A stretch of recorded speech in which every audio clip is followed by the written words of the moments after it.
Before I get into the core of this video, I want to ask you a few questions. How many sketchbooks have you started? How many have you failed? Do you dream of thickly filled sketchbooks where each page is a work of art? But you keep losing interest in the sketchbook that you're currently working in? Well, I'm here to help you. I will not teach you how to make finished pieces on every page of your sketchbook. I don't do this, and I think that's a very exhausting way of using a sketchbook.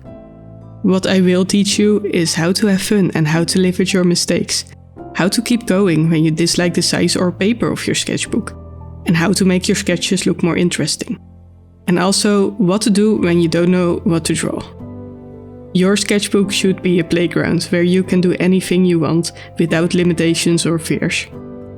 Filling one gives you a huge boost of accomplishment and a gorgeous art book to flip through. You can look back at how much you've grown and revisit old ideas you might otherwise have forgotten about. Or you can document your life and make drawings that will help you relive memories. I think sketchbooks are amazing, and I want to give anyone the joy of flipping through their own filled sketchbook. Anyways, I've rambled enough. Let's get into my tips.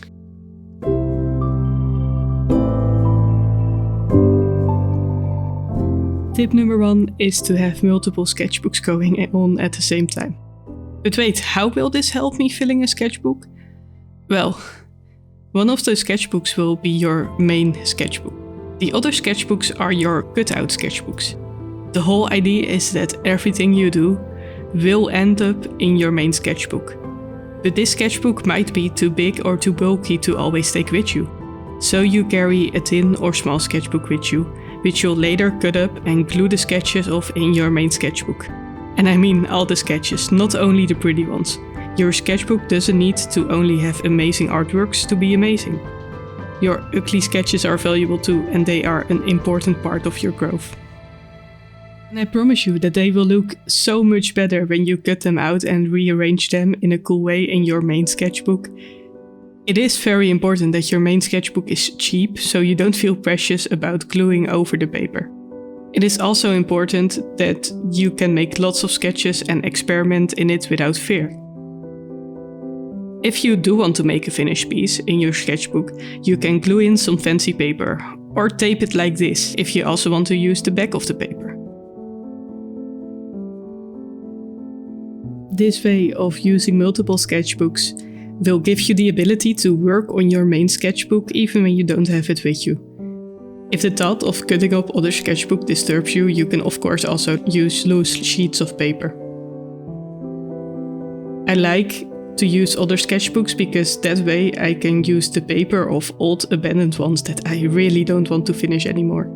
So that might be a great thing for you to do too. Do you have some sketchbooks that are old and unfinished and have some paper that you can maybe cut out and use in a new one?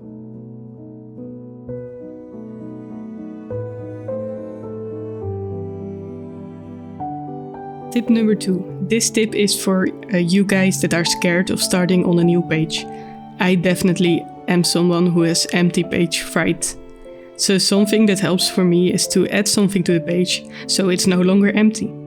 This can be swatches or blobs of paint that I will later draw over, or I can glue in some different paper so it's not that scary unbroken white anymore.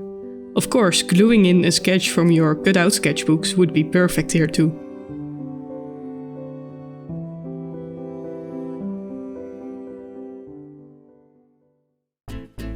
This video was brought to you by Doggo. Doggo is very frustrated that I have a day job and would love for me to be home all day. That's why it's in Doggo's best interest if you like this video and subscribe to my channel. You can support Doggo more by leaving a comment and giving him compliments. And by going to my website where you can donate. If you tell me so, I will promise I will only buy snacks for Doggo with your donation. Enjoy the rest of my video.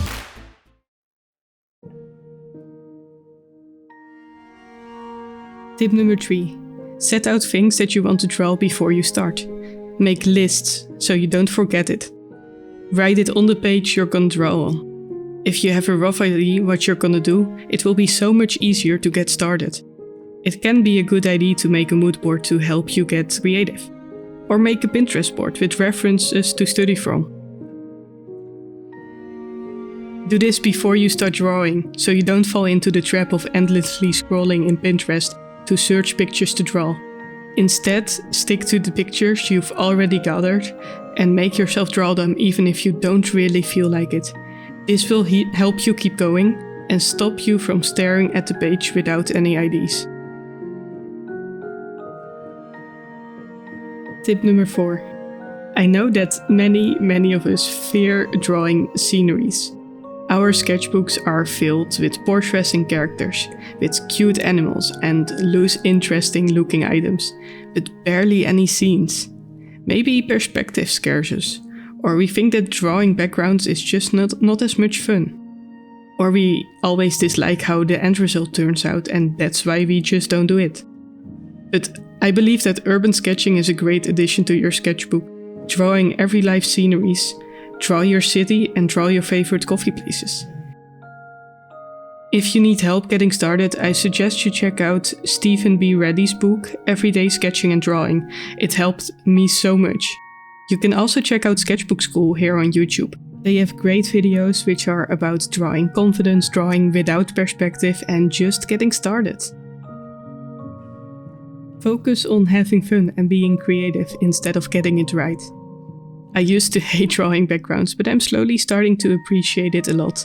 They bring interest and life into my work, and I can improve my skills so much from them. Joining an urban sketching group is also a lot of fun if you want to. But if you cannot do that or don't want to do it, I have another tip for you. You can drop on Google Maps and find the most interesting sceneries to draw. Drop the character thingy at a random place in Asia and draw whatever you see. It's so much fun and I'm sure you'll be amazed.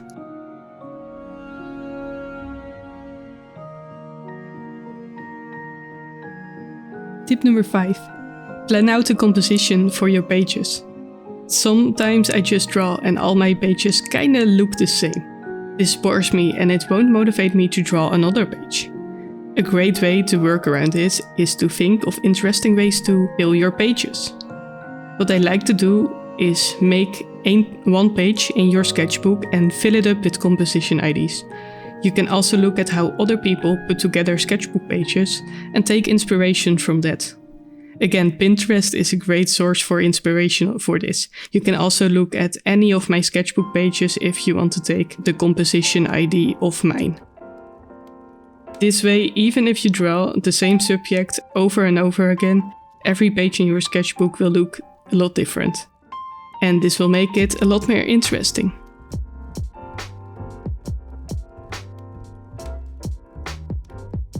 And here's a little bonus tip: number your pages. I love ticking off boxes on to-do lists. And it also gives me a sense of accomplishment to see how much I've done in my sketchbook. So if you number the pages, you can see the number in the corner of your page going up while you work through your sketchbook. And this is just really satisfying and it helps me to motivate me to draw more. It's a small tip, but it kind of works for me, so maybe it will work for you too. Alright, that was it for this video. It was the first video that I planned out fully before I started working on it. I hope you guys enjoyed it. If you found it helpful, please let me know. And if you have more tips that help for you, I'd love to hear them. I actually have many more ideas, and if you guys are interested, I could make another video like this, revealing more of my little secrets. So be sure to subscribe, and hopefully I'll see you in another video very soon.